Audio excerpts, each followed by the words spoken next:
భారతదేశంలో తొలి vertical bridge ఇది. ఈ బ్రిడ్జ్ తమిళనాడులోని రామేశ్వరం జిల్లా మండపం నుంచి స్టార్ట్ అయ్యి బంగాళాఖాతంలోని రామేశ్వరం దివిని కలుపుతోంది.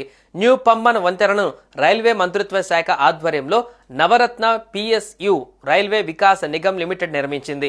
2020లో పనులు ప్రారంభించింది. ఇప్పుడు ప్రారంభోత్సవానికి సిద్ధమైంది. ఈ బ్రిడ్జ్ పై 600 మీటర్ల పరిధిలో భారీ పరిమాణంలో వర్టికల్ లిఫ్ట్ ఉంది.